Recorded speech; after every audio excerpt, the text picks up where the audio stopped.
It's wild, isn't it? The folks in charge have really mastered the art of sending exactly what people don't need. Imagine being stranded on a mountain without power, just to have pallets of electric chainsaws dropped off by the government. Meanwhile, locals are figuring out ways to siphon gas and ration supplies, while city commentators and armchair critics are calling it propaganda. Today we'll talk about the reality of disaster relief in Appalachia. The good, the bad, and the outright absurd.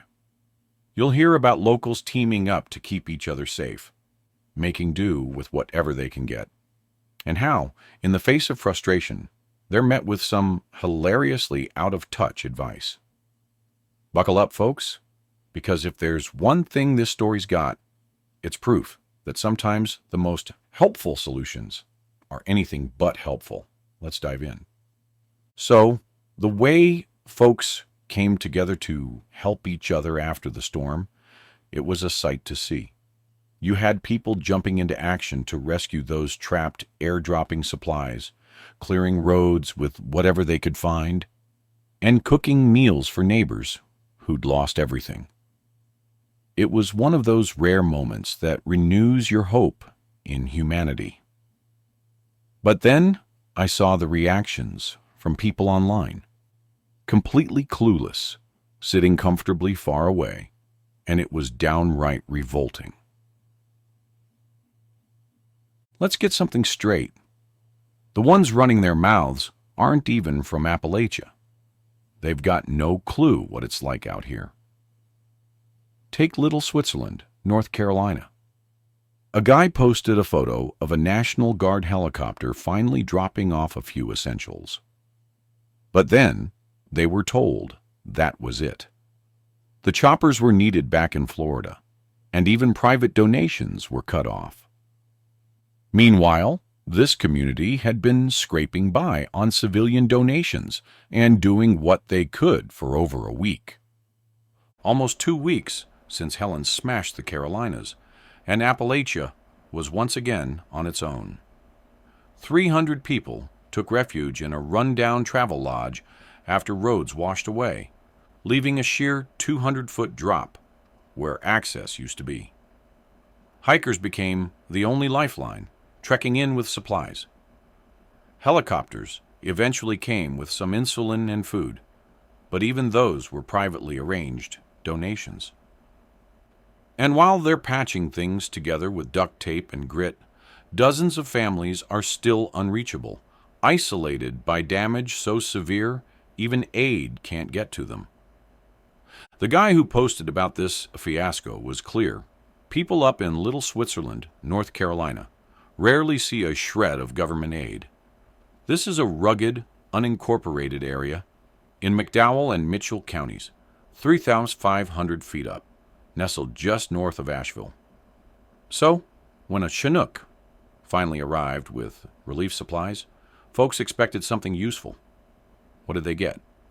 3 pallets of electric chainsaws. Yeah, electric chainsaws. For a community still without power. It's the sort of out-of-touch move that only a tone-deaf government could deliver. As if it couldn't get more ridiculous, the internet critics rolled in, completely missing the reality. People tried to defend the chainsaws, saying they could just plug them into generators. Sure, lugging a generator through rugged mountain terrain to cut down trees sounds totally practical. Others suggested that families hike down 15 miles to charge the saws from a single generator at the supply site. Never mind that some of these roads are only accessible by foot now, and certain families haven't even been reached yet.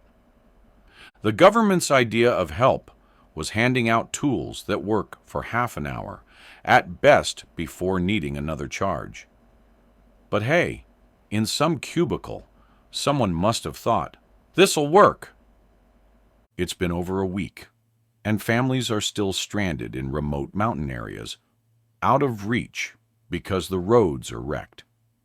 But online critics have the audacity to suggest hauling a generator up there just to charge up the electric chainsaws the government dropped off.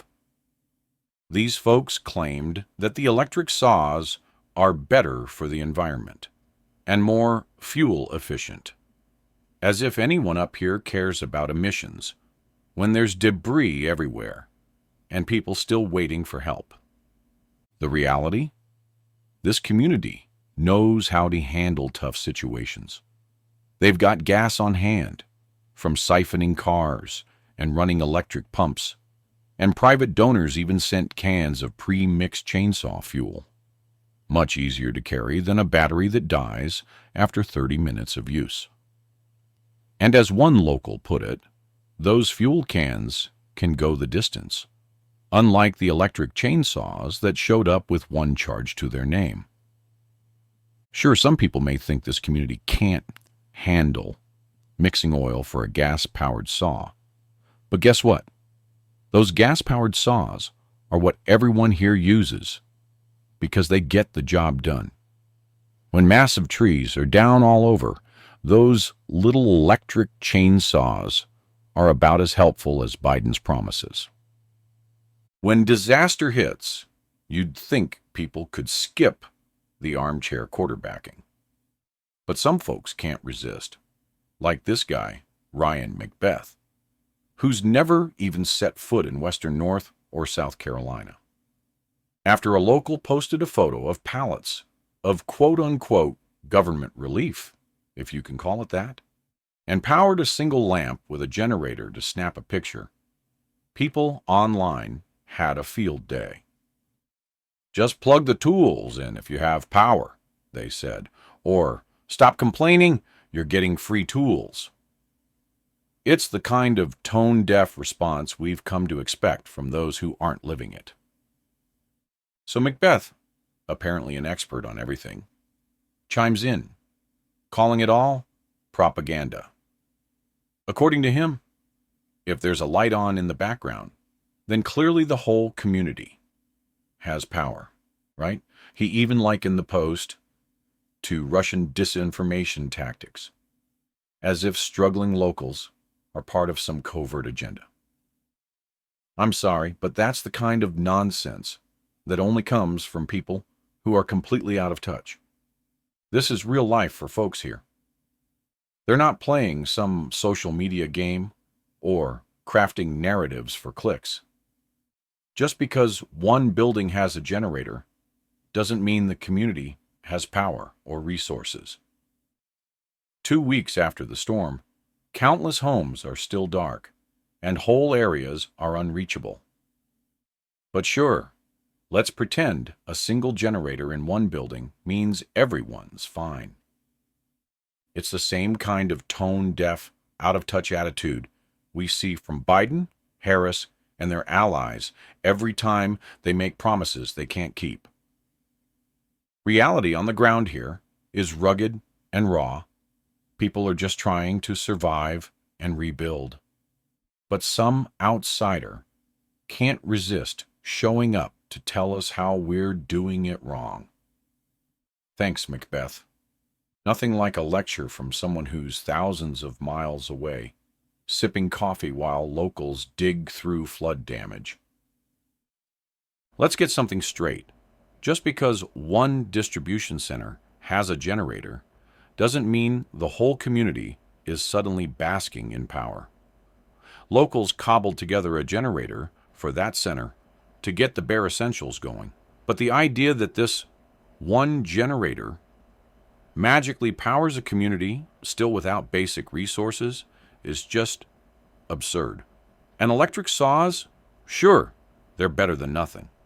But with the battery life on these things, they're about as helpful as Biden's promises. Folks on the ground know that. These electric saws cut for a short stretch before dying out, leaving people stranded with useless tools and no real way to recharge. Even Kernovich had to chime in, saying the locals' reaction wasn't solutions-oriented. Disappointing, right? He's usually in tune with reality. But here, he's just like the social media crowd, who somehow think they know better than the people on the ground, the ones who actually live here. He even had commenters on his posts saying, "Just charge your chainsaws in your trucks." Well, here's the kicker. Many of these people don't have trucks anymore because they're buried under a foot of mud. And the ones that remain, good luck getting them started after they've been flooded.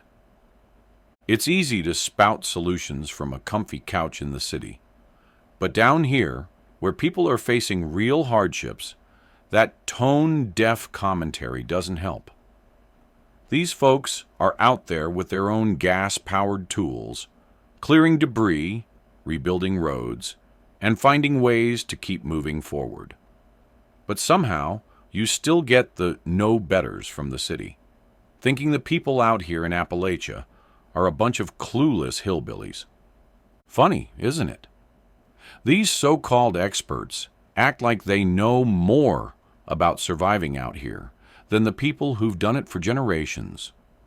They sit back, throw around opinions, and show just how out of touch they are, the same story we've come to expect from our leaders.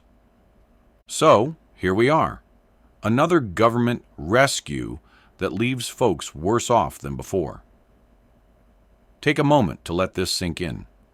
Locals out here have been burning wooden pallets for warmth because, frankly, that's the only help they've managed to make work. Meanwhile, some folks online are quick to cry misinformation about the slow and messy federal response. But it's not a rumor or a spin. It's firsthand experience from those on the ground, like the Black Mountain police chief, who admitted they didn't see any federal support for 5 days and had to rally their own resources to save 450 people. And when FEMA finally showed up, it wasn't exactly a grand entrance. Glenn Beck and Reppers Corey Mills caught them on video, admitting that they arrived a week late. And get this, they didn't even have the supplies they needed yet.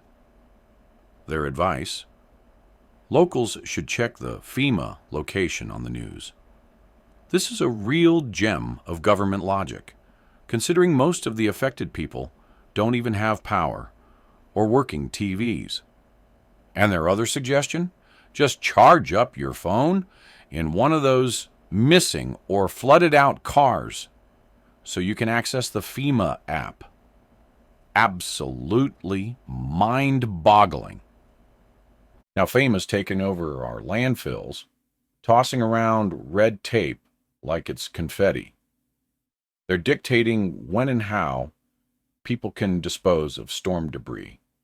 And in some cases, they've shut down the landfills altogether. They're telling residents to haul their storm debris to special FEMA-designated sites that don't even exist yet. Local companies trying to help have been told it could take months to set up these locations. In the meantime, people are told to just leave the wreckage on the roadside, where it's already going moldy and attracting vermin. It's just another chapter in the book of federal incompetence, the same kind we see with Biden, Harris, and their out-of-touch antics. But I guess this is what passes for help in their world. The owner of North Carolina Outdoor Adventures, who's been working non-stop to organize rescues in Red Hill, a small, unincorporated community in Mitchell County, has some hard truths to share. After mudslides hit, entire tunnels and bridges were buried under mud, making it nearly impossible to reach those trapped. Locals had to fend for themselves for 4 long days before any federal presence showed up. During that time, they handled their own search and rescue missions, helped out an elderly couple with dementia, and navigated the aftermath of a natural disaster, all without a whisper of support from the government. The evacuation alert from the government? It didn't reach the area until October 4th, a week after the storm, by which time most people had no cell service, making the message as good as useless. Power? Still out in most places, and communication is virtually non-existent. The grim reality is everywhere. The stench of decay lingers as bodies remain stuck in the mud, trees, and sediment. The National Guard is doing what it can, marking spots where bodies lie, but with roads impassable, many remain unreachable. This isn't speculation. It's from people directly involved in rescue operations. Infrastructure? That's a sad story in itself. The floodwaters didn't just knock out power, they ripped apart the water mains, leaving people without clean water. Mission Hospital in Asheville is now trying to dig its own wells to have enough water for patient care, struggling to function with limited resources. The hospital is also now doubling as a makeshift morgue, forced to hold hundreds of unidentified bodies, including children. While Biden and Harris make grand promises from Washington, this is the harsh reality of the communities they've left behind. It's easy to talk about supporting Americans from the comfort of a podium, but it's quite another to actually be there. The tragedy unfolding in these mountain communities is beyond heart-wrenching. A man recently shared his story on the local news. He lost 11 members of his family in a single mudslide. Another family? They've identified the mother and 2 children, aged 7 and 9, but the father's still missing, swept away by the storm's devastation. Right now, hundreds of people remain missing, and rescue efforts have shifted from search and rescue to search and recovery. That's code 4. They're not expecting to find survivors anymore. And yet, there's a flood of voices online quick to criticize these folks for being frustrated over, get this, electric chainsaws. Some have the nerve to tell these grieving, stranded families to just charge the saws in their cars, as if people have working cars sitting around in the mudslide trash terrain. The government has managed to show up in Asheville, putting a visible force on the ground to deter looters. But I have to wonder, if they can get police and National Guard from out of state, why couldn't they get in with actual help sooner? Or with tools these communities can actually use? Let's be real. It's easy to make tone-deaf comments from a cozy living room, far away from the mud, heartbreak, and desperation. Sure, Asheville has seen a big public presence of police and National Guard, but maybe, just maybe, some of those resources could have been better used to bring actual aid to people trapped in isolated spots. But hey, at least the government showed up with electric chainsaws, right? So there you have it, Biden's out-of-touch disaster response riddled with tone-deaf solutions. Appalachian communities have had to rely on each other, while families struggle to rebuild with whatever they can scavenge. And yet, the government response has left them with electric chainsaws, empty promises, and little practical support. What do you think about all this? Share your thoughts in the comments. I'd love to hear your take on this outrageous situation. Don't forget to like, share this video with friends and family, and help spread awareness of the reality out here. If you're new here, make sure to hit that subscribe button and ring the bell icon so you don't miss future updates. Thanks for tuning in, and thank you for supporting the truth.